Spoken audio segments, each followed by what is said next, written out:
দুনিয়ার সকল মানুষ বর্তমানে দুনিয়ার বুকে সাধারণ মানুষ মৃত্যু আর জীবনের মাঝামাঝি,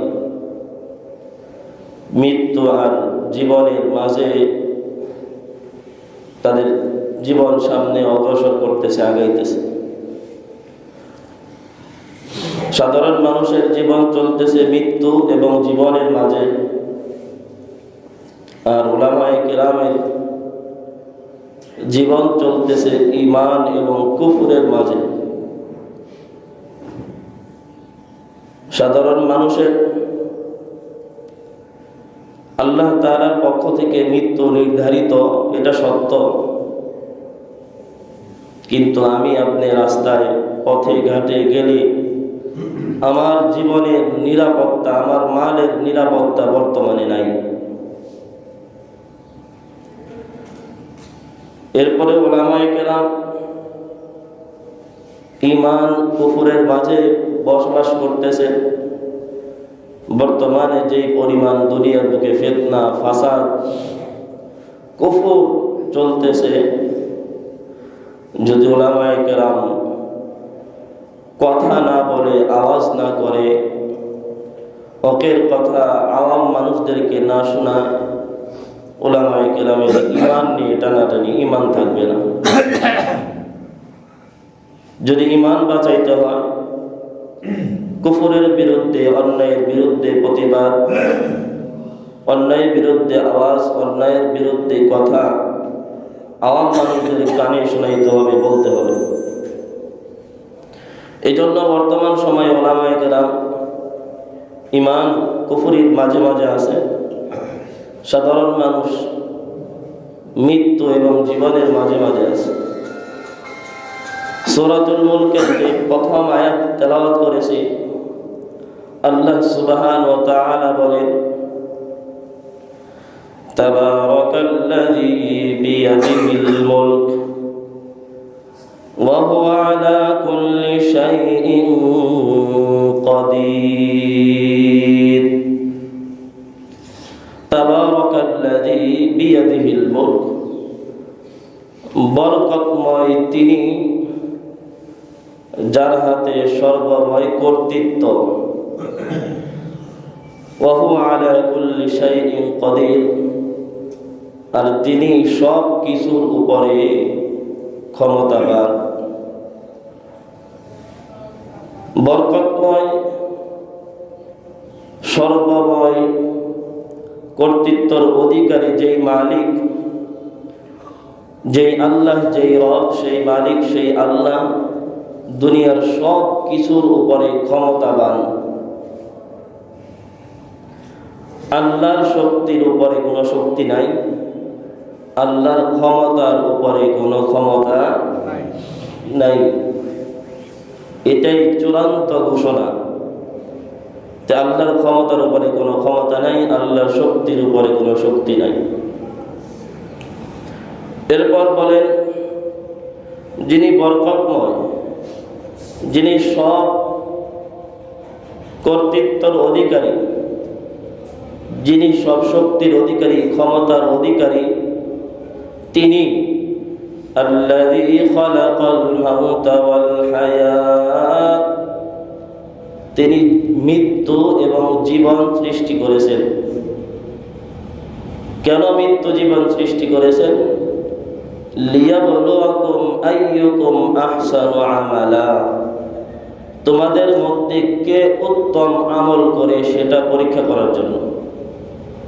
আয়াতের মধ্যে আল্লাহ বলেন, তিনি মৃত্যু এবং জীবন সৃষ্টি করেছেন তোমাদের মধ্যে উত্তম আমল কে করে সেটা দেখার জন্য, ভালো আমল কে করে সেটা দেখার জন্য। আল্লাহ তাআলা এবং তার রাসূল কোথাও বলেন নাই আমলের সংখ্যা আল্লাহ দেখবেন, আমলের পরিমাণ দেখবেন। আল্লাহ দেখবেন আমলের মান কেমন,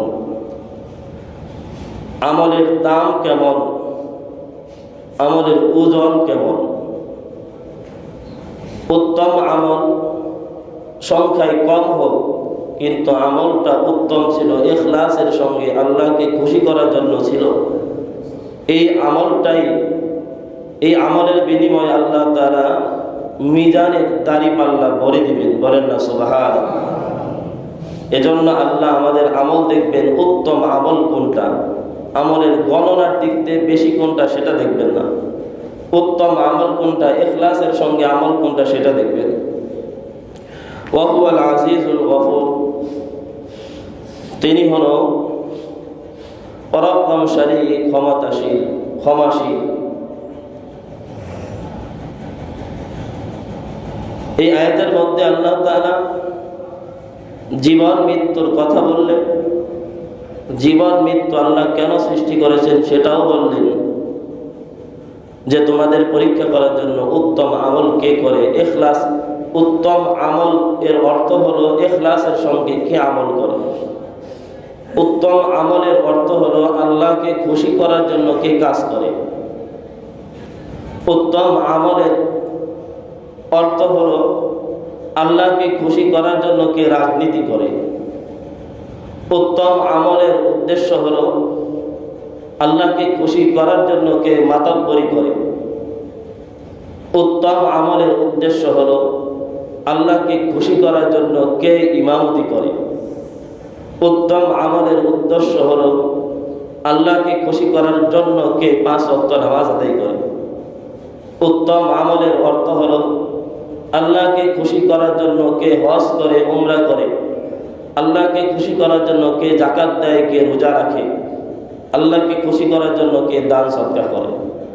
এটা হলো উত্তম আমলের তর্জমা। সেজন্য আল্লাহ তাআলা আমাদের আমল দেখবেন উত্তম আমল, বেশি আমল গণনার দিক দিয়ে আল্লাহ দেখবেন না।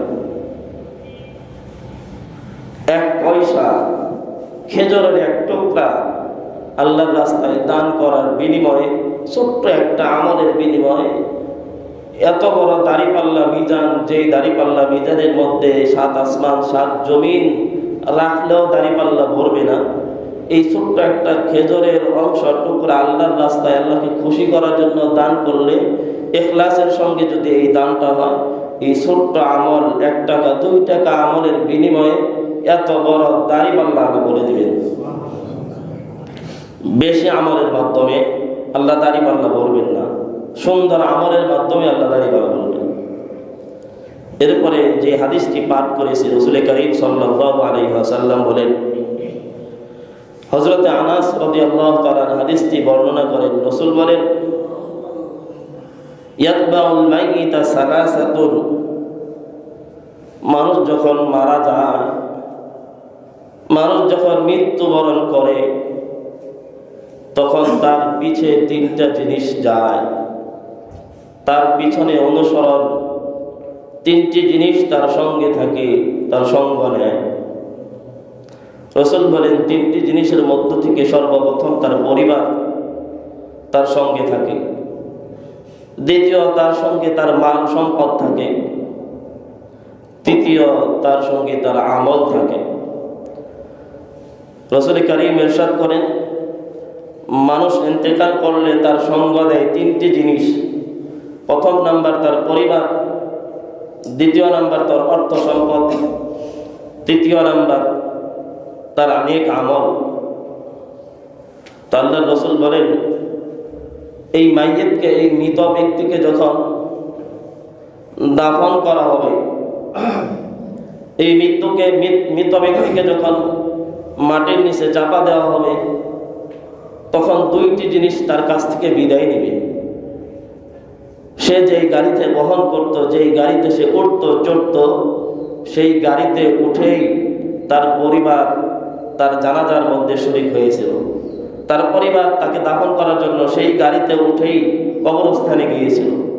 রাসূল বলেন, তাকে দাফন করার পর যখন মাটি দেওয়া শেষ হবে, 2টা জিনিস বিদায় নেবে। তার সম্পদ তার কাছ থেকে বিদায় নেবে, তার পরিবার পরিজন, সন্তান সন্ততি, ভাই বোন সব কিছু তার কাছ থেকে বিদায় নেবে। 3 জিনিসের মধ্যে 2 জিনিস বিদায় থাকে। কয় জিনিস? 1 জিনিস, সেটা হলো আমল। আল্লাহ রাসূল বলেন, এই আমলটা তার সঙ্গে তার কবরের মধ্যে ঢুকবে। বলেন না সুবহানাল্লাহ।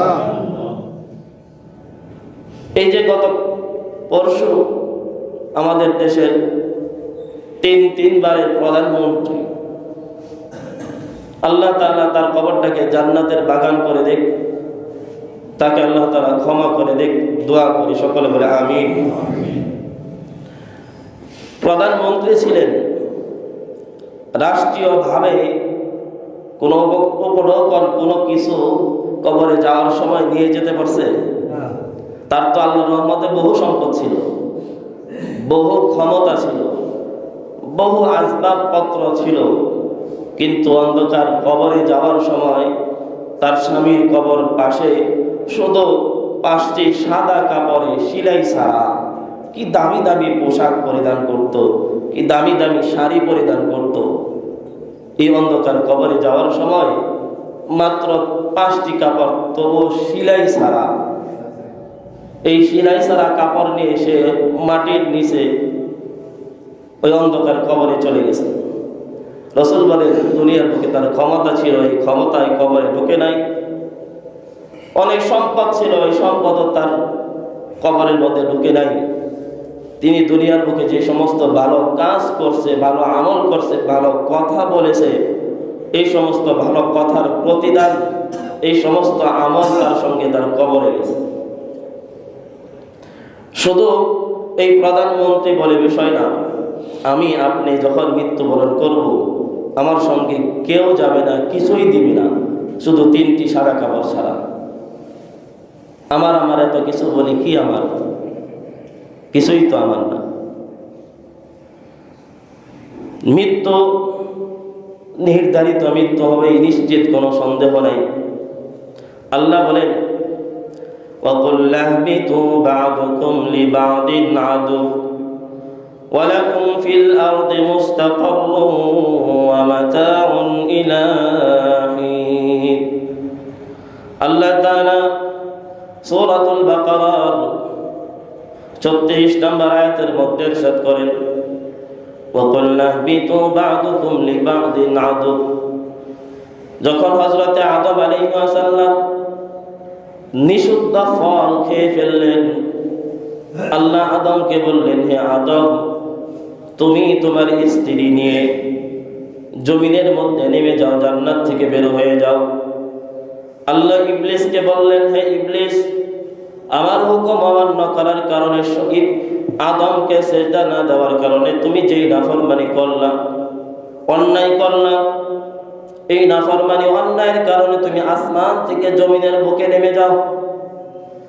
আল্লাহ বলেন, আমি আদমকে এবং তার স্ত্রী ও শয়তানকে আসমান থেকে জমিনের বুকে নামিয়ে দিলাম, নেমে যাওয়ার জন্য হুকুম করলাম। আল্লাহ তাআলা এর সঙ্গে সঙ্গে ঘোষণা করে দিলেন, হে আদম, হে আদমের সন্তান মানুষ জাতি, তোমরা একটা ঘোষণা শুনে নাও। তোমরা জান্নাত থেকে বের হয়ে দুনিয়ার বুকে যাইতেছ, আমি শয়তানকেও আসমান থেকে জমিনের বুকে নামিয়ে দিলাম।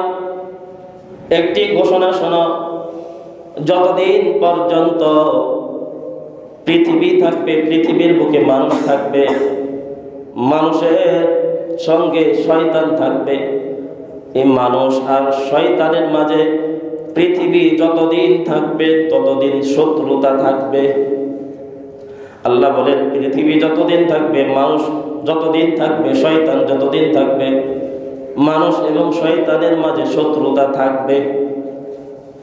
যতদিন দুনিয়ার বুকে ভালো মানুষ থাকবে, ততদিন দুনিয়ার বুকে মন্দ মানুষ থাকবে, খারাপ মানুষ থাকবে। যতদিন দুনিয়ার বুকে ইনসাফ করনেওয়ালা থাকবে, ততদিন বেইনসাফ করনেওয়ালা থাকবে। যতদিন দুনিয়ার বুকে মজলুম থাকবে, ততদিন দুনিয়ার বুকে জালেম থাকবে। যতদিন দুনিয়ার বুকে আলেম থাকবে, ততদিন দুনিয়ার বুকে জাহিল থাকবে। যতদিন আল্লাহওয়ালা বুজুর্গ থাকবে, ততদিন বদকার মদখোর নাফরমানি বান্দা থাকবে। কিন্তু যেই দিন দুনিয়ার বুকে ভালো মানুষ থাকবে না, আল্লাহ ওই দিন দুনিয়া রাখবে না। আল্লাহ বলেন, দুনিয়া যতদিন থাকবে মানুষ শয়তানের মাঝে শত্রুতা থাকবে, জালেম মজলুমের মধ্যে দুশ্মনী থাকবে, ভালো মানুষ মন্দ মানুষের সঙ্গে দুশ্মনী থাকবে, আলেম জাহিলের সঙ্গে দুশ্মনী থাকবে, শত্রুতা থাকবে যতদিন পৃথিবী থাকে, দুনিয়া থাকে। এরপর আল্লাহ বলেন, হে আদম, হে আদমের স্ত্রী, হে ইবলিস, ওয়ালাকুম ফিল আরদি মুস্তাকাররুন ওয়া মাতাউন ইলা হিন, তোমরা দুনিয়ার বুকে গিয়ে কিছুদিন থাকবা, কিছু কাল সময় পর্যন্ত থাকবা। কিছুদিন, অল্প কিছুদিন থাকবা নাকি বেশি দিন? কিছুদিন, অল্প সময়। এই অল্প সময় কতটুক সময়? জান্নাতের হিসাব করতে গেলে এই 3-4 সেকেন্ড, অল্প কাল, অল্প সময় থাকবে। ওয়ালিকুল্লি উম্মাতিন আজাল, এরপর আল্লাহ বলেন, প্রত্যেকটা মানুষের জন্য আমি একটা নির্দিষ্ট সময় দিয়ে দিয়েছি, নির্দিষ্ট কাল পর্যন্ত সে বাঁচবে, নির্দিষ্ট সময় পর্যন্ত বাঁচবে। ফাইদা জাআ আজালুহুম, আল্লাহ বলেন যখন ওই সময়টা চলে আসবে, মৃত্যুর সময়টা চলে আসবে, লা ইস্তাখিরুনা সাআ, 1 সেকেন্ড দেরি হবে না, ওয়ালা ইস্তাকদিমুন, 1 সেকেন্ড পরেও হবে না। নির্দিষ্ট সময় তার মৃত্যুটা হবে, নির্দিষ্ট সময় আমি আল্লাহ নির্ধারণ করে দিয়েছি। এই নির্দিষ্ট সময়ের 1 সেকেন্ড আগে, 1 সেকেন্ড আগে, 1 সেকেন্ড পরে তার মৃত্যু হবে না। কিন্তু কয়েকদিন ধরে দারুণ একটা জিনিস লক্ষ্য করতেছি, কিছু কিছু মানুষ মৃত্যুবরণ করার পর তার জন্য ওই ফেস্টুনি টানা, ওই ব্যানার টানা। কিছু কিছু মানুষের মৃত্যুর পর লেখা থাকে, অকালে মৃত্যু আমরা শোকাহত, অকালে মৃত্যু আমরা শোকাহত। কালকে আবার একটা ব্যানারে দেখলাম, বেগম খালেদা জিয়া রহমতুল্লাহ আলাইহি, এই ব্যানারে দেখলাম যে মহাকালে মৃত্যু, মহাকালে মৃত্যু। এক ব্যানারে দেখলাম অকালে মৃত্যু, আরেক ব্যানারে দেখলাম মহাকালে মৃত্যু। নেটের মধ্যে সার্চ দিলাম, খালেদা জিয়ার জন্ম কততে? খালেদা জিয়ার জন্ম কততে? 1945, 1945 আর এদিক দিয়ে 25, এই মিলে হয় 80 বছর নাকি? হিসাব করলাম 80 বছর। পরে রিস্কায় বৈশা বৈশা চিন্তা করলাম, 80 বছর পার হইলে মনে হয় মহাকাল, আর 80 বছরের আগে মৃত্যু বললে মনে হয় অকালে মৃত্যু। মৃত্যুর কোনো কাল আছে না? মৃত্যুর নির্দিষ্ট একটা সময়, এই সময়ের 1 সেকেন্ড আগেও না, 1 সেকেন্ড পরেও না। মৃত্যু হবে, কিন্তু মৃত্যুর সময়টা কারো জানা নাই। জানা আছে? যদি মৃত্যুর সময় জানা থাকতো তাইলে সব সময় উজু টুজু করে আমরা মসজিদের ভিতরেই থাকতাম, ঠিক কিনা? তো আল্লাহ বলেন নির্দিষ্ট সময় আছে। এই নির্দিষ্ট সময়ে আল্লাহ বলেন, আইনামা তাকুনু ইউদরিকুমুল মাউত, তোমরা যেখানেই থাকো না কেন, যত চূড়াই থাকো না কেন, যত বড় টাওয়ার, যত বড় ফ্ল্যাট, যত বড় উঁচা স্থানেই থাকো না কেন, ইউদরিকুমুল মাউত, মৃত্যু তোমাদেরকে ধরেই ফেলবে। ওয়ালাউ কুনতুম ফি বুরুজিন মুশাইয়াদা, যদিও তোমরা উঁচু কোনো দুর্গের মধ্যে থাকো না কেন, সুরক্ষিত দুর্গের মধ্যে থাকো না কেন। আবার আল্লাহ বলেন, কুল ইন্নাল মাউতাল্লাযী তাফিররুনা মিন, ওই মৃত্যু, যেই মৃত্যুর থেকে মানুষ বাঁচতে চায়, যেই মৃত্যুর থেকে মানুষ কি চায়? বাঁচতে চায়। আল্লাহ বলেন, ইন্নাল মাউতাল্লাযী তাফিররুনা মিন, ওই মৃত্যু, যেই মৃত্যুর থেকে মানুষ বাঁচতে চায়। আমি আপনি মৃত্যুর থেকে বাঁচতে চাই কিনা? চাই। চাই দেখেই তো ডাক্তারের কাছে যাই, চাই দেখেই তো আইসিইউর ভিতরে ভর্তি হই, চাই দেখেই তো লাইফ সাপোর্ট নেই। জীবন শেষ, চলে না, লাইফ সাপোর্ট নিয়েও বাঁচাইতে হইব। বাঁচতে চাই বিদায়ী তো লাইফ সাপোর্টে যাই। আল্লাহ বলেন, যতই বাঁচতে চাও, যতই পালাইতে চাও, ফাইন্নাহু মুলাকিকুম, এই মৃত্যু তোমাকে ধরেই ফেলবে, এই মৃত্যু তোমাকে পাকড়াও করেই ফেলবে, বাঁচতে পারবে না। যেখানেই যাও যেখানেই থাকো, যত সুরক্ষিত স্থানেই থাকো, এই মৃত্যু তোমাকে ধরেই ফেলবে। এই মৃত্যু তোমাকে ধরে ওই সত্তার নিকটে, ওই সত্তার সামনে উপস্থিত করবে, যেই সত্তা আলিমুল গায়ব ওয়াস শাহাদা, দুনিয়ার সব প্রকাশ্য অপ্রকাশ্য, গোপন প্রকাশ্য সব কিছুই জানেন। ওই মালিক, ওই সত্তার নিকটে তোমাকে উপস্থিত করে দিবেন। এটা হলো মৃত্যুর দায়িত্ব। যেই মালিক প্রকাশ্যেও যা হয় তাও জানে, গোপনেও যা হয় তাও জানে। এই মালিকের নাম কি? মনে হয় একটু সন্দেহ আছে। আল্লাহ। জোরে বললে কষ্ট হবে, শীতের দিন মনটা দিল্লা কল যেটা ফাটে। এখন তো গায়েব হাজির জানেন কে? আল্লাহ। এই আল্লাহর নিকটে মৃত্যু আমাদেরকে হাজিরা করে দিবেন, উপস্থিত করে দিবেন। এটা হলো মৃত্যুর দায়িত্ব। যেখানেই বলাই না কেন, মৃত্যু আমাকে ছাড়বে না। এরপর আল্লাহ বলেন, রাসূলকে বলেন, ওয়ামা জাআলনা লিবাশারিন মিন ক্বাবলিকাল খুলদ আফাইন মিত্তা ফাহুমুল খালিদুন।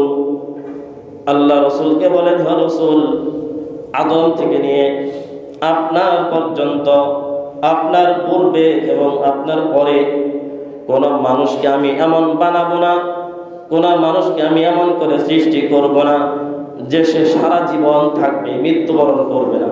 এমন কোন মানুষ আমি দুনিয়ার বুকে পাঠাবো না। যাকেই পাঠাবো সেই মরবে, তার মৃত্যুর স্বাদ আস্বাদন করতেই হবে।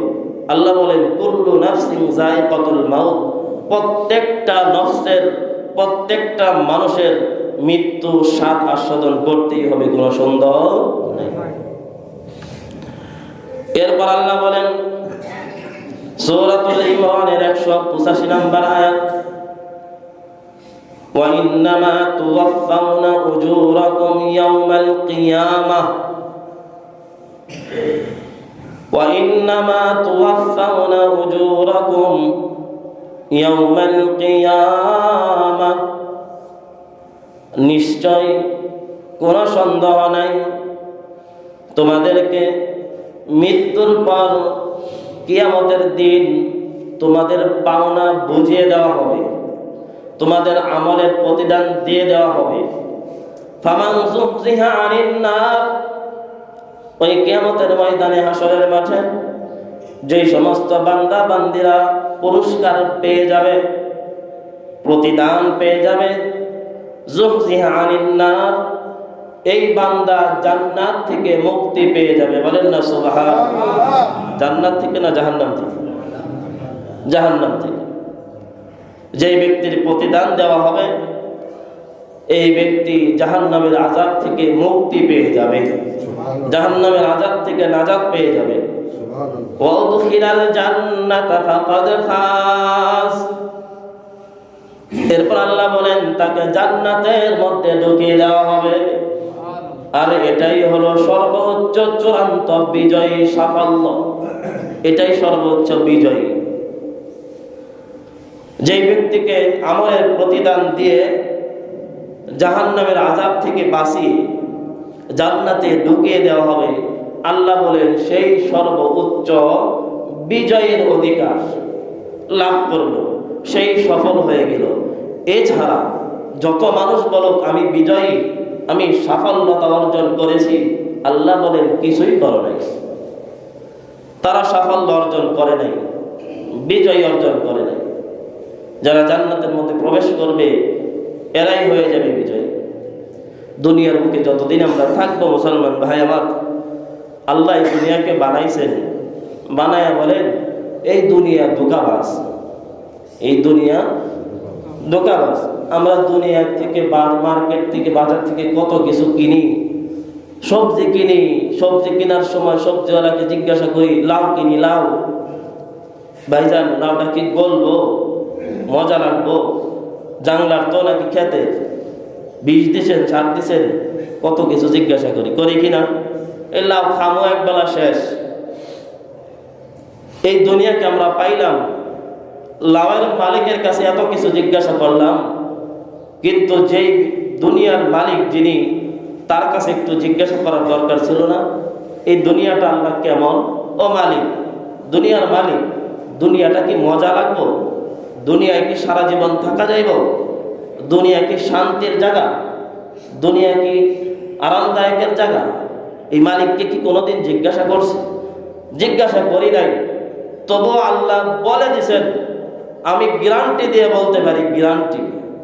কেউ যদি বাজারে লাউ কিনতে যায়, কোনো লাউওয়ালা যদি বলে আমার লাউটা গলবে না, আমার লাউটা মজা লাগবে না, কোনো ক্রেতা এই লাউকে কিনবে না, এটা আমার বিশ্বাস। কিনবে কেউ? যে বোকা, পাগল, আকল নাই, সে কিনতে পারে। কিন্তু লাউওয়ালা যদি বলে আমার লাউ মজা লাগবে না, আমার লাউ গলবে না, মনে হয় কোনো ক্রেতা এই লাউ কিনবে। এই দুনিয়ার মালিক যিনি, দুনিয়াকে যিনি বানাইছে, এই মালিক বলে দুনিয়া হলো ধোঁকাবাজ, দুনিয়া গাদ্দার, এই দুনিয়ায় চিরদিন থাকতে পারবে না। দুনিয়ার মধ্যে আরাম নাই, দুনিয়ার মধ্যে শান্তি নাই, দুনিয়ার মধ্যে আমি মালিক সুখ রাখি নাই।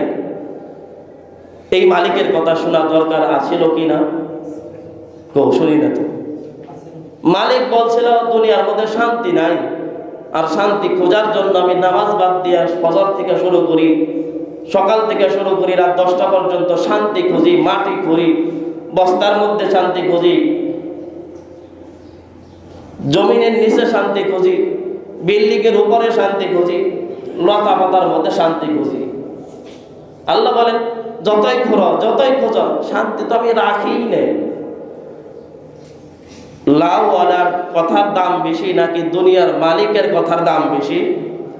লাউওয়ালা যদি বলে লাউ মজা লাগবো না, গলবো না, এই লাউ আমি কিনবো না, যেই মালিক বলেন দুনিয়াতে শান্তি নাই, সুখ নাই, এই দুনিয়ার পিছে আমি কেন দৌড়াবো?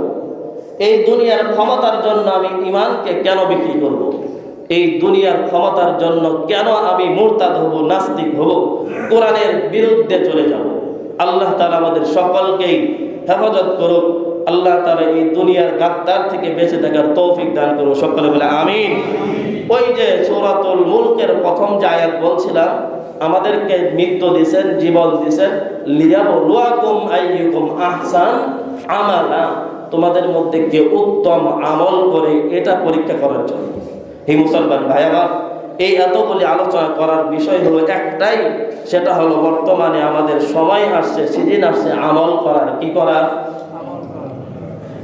এখন যদি আমি আমল ছেড়ে দেই, এখন যদি আমি আমল না করি, রজব মাস, শাবান মাস, রমজান মাসের ফজিলত যদি আমি গ্রহণ না করি, লাউওয়ালা বলছিল আমার লাউ নিও না, মজা হবে না, ওই ব্যক্তির কাছ থেকে লাউ নিয়ে যেমন বোকামি, ব্যাককলের কাজ, ঠিক তেমনি এই মাসগুলোতে আল্লাহর ফজিলত, রহমত অর্জন না করে, ইবাদত না করে, নাফরমানি করা, আল্লাহর ইবাদত থেকে দূরে থাকা, এর চাইতে বেশি ব্যাককলের কাজ। ঠিক কিনা? আল্লাহ তাআলা আমাদের সকলকে বোঝার তৌফিক দান করুন। সকলে বলে আমিন। আর মৃত্যুর প্রস্তুতি নিয়ে সবসময় থাকার তৌফিক দান করুন। সকলে বলে আমিন। সম্মানিত মুসল্লি ভাইয়েরা আমার, আজকে জানুয়ারির 2 তারিখ আমার আম্মা আপনাদের সকলের কাছে দোয়ার দরখাস্ত করছে, দোয়ার আবেদন জানিয়েছে। দীর্ঘদিন অসুস্থ ছিল, সিঁড়ি থেকে পরে পায়ের রানের হাড় একদম খণ্ড হয়ে গেছিল। মোটামুটি 1.5 মাস 2 মাসের মতো পঙ্গু হাসপাতালে ছিলাম। তো আমার মার অনেক দিন ধরে একটা শখ ছিল আল্লাহর ঘর দেখবে। বারবার বলতো মৃত্যুর আগে যদি আল্লাহর ঘরটা একটু দেখে যাইতে পারতাম। অনেক কল্পনা ছিল, আশা ছিল। আর দুনিয়ার বুকে সবচাইতে বড় চাওয়া পাওয়া আমার ইচ্ছা ছিল মা বাবাকে নিয়ে যদি একটু আল্লাহর ঘরে যাইতে পারতাম। দুনিয়ার সবচাইতে বড় চাওয়া পাওয়া এটা আমার ছিল। তো আল্লাহ তাআলা কবুল করছে। আমার মা বাবা, বড় ভাই, আমি সহ আল্লাহ যদি বাঁচিয়ে রাখে, এই মাসের 11 তারিখ রোজ রবিবার ভোর 4টার ফ্লাইটে ইনশাল্লাহ আল্লাহর ঘর দেখার জন্য সফরে রওনা হব। বিশেষ করে আমার মা আপনাদের সকলের কাছে দোয়া করছে, সকলেই খাস করে দোয়া করবেন যেন সুস্থতার সঙ্গে আমার মাকে এবং আমাদের সকলকেই উমরা করার তৌফিক দান করেন এবং আমাদের উমরাকে যেন আল্লাহ তাআলা কবুল করে নেয়। আল্লাহ তাআলা হঠাৎ করে প্রস্তুত ছিলাম না, আর্থিক অবস্থায় প্রস্তুত ছিলাম না। আমি বলে দিয়েছিলাম মা, বাবা, বড় ভাইকে আপনারা 3 জনে যান, 1.5 লাখ টাকা ব্যবস্থা করার মতো হিম্মত সাহস বর্তমানে আমার নাই, আমি যাব না, না করে দিয়েছিলাম। আমার বাবার চোখ দিয়ে পানি বের হয়ে গেছিল, ভাই আমার কলিজা ফেটে গেছিল। জোহরের নামাজ সব দাঁড়াইয়া আল্লাহকে বলছি, এভাবেই বলছি, নামাজের সময় দাঁড়াই আল্লাহকে বলছি, আল্লাহ তোর যদি ক্ষমতা থাকে আমাকে উমরাটা মা বাবার সাথে করাস। এইভাবে বলছি, তোর যদি ক্ষমতা থাকে মা বাবার সঙ্গে আমাকে একটু আল্লাহ তোর ঘরটা দেখানোর তৌফিক দে। আল্লাহ তাআলা ওই দোয়াটাকে কবুল করে দিয়েছে। পরের দিন সকালে আমার মেজ বোন ফোন দিয়ে বলে, আমি তোকে 60,000 টাকা দিবনি, আর বাদ বাকি তুই ব্যবস্থা করিস। আমাদের সেক্রেটারি সাহেব হাজি সাহেবের সাথে আলাপ করছে। আল্লাহ তাআলা যদি কবুল করে ইনশাআল্লাহ 11 তারিখে সফরে রওনা হব। সকলের কাছে বিশেষ করে খাস করে দোয়া করবেন, কারণ মানুষের হায়াত মওতের কথা বলা যায় না। এখনো আমার মনের মধ্যে, এই যে আজকে মৃত্যুর আলোচনা করলাম, করার বড় একটা কারণ হলো আমার অন্তরের মধ্যে এখনো ভয় যে আল্লাহর ঘরটাকে দেখতে পারবো কিনা। ওদিন সকালবেলা গাড়ি চালাইতেছি, সকালে কুয়াশা, বারবার খালি গাড়ি মোড়ের মধ্যে সামনে চলে আসে। গাড়ির মধ্যে বসে বসে আল্লাহরে কই, আল্লাহ এখনই মারিস না, তোর ঘরটা না দেখাইয়া, এখনই মারিস না। এখনো মৃত্যুর ভয়, আল্লাহর ঘর পর্যন্ত পৌঁছতে পারবো কিনা। এই কুয়াশার মধ্যে প্লেন উঠবে, কুয়াশার মধ্যে কত দুর্ঘটনা হয়, এই সব দুর্ঘটনার থেকে যেন আল্লাহ তাআলা হেফাজত করে। আপনাদের সকলের দাড়ি পাকনেওয়ালা মুরব্বী যুবক ভাই সকলের কাছে খাস করে বিশেষ করে দোয়া করে, সকলে দোয়া করবেন আল্লাহ যেন কবুল করেন, সকলে আমিন। আর ইনশাআল্লাহ আমার মুসল্লিদের জন্য অন্তর থেকে কাবা ঘরের গিলাফ ধরে দোয়া করবো যেন আমার সকল মুসল্লি ভাইদেরকে আল্লাহ কবুল করে নেন।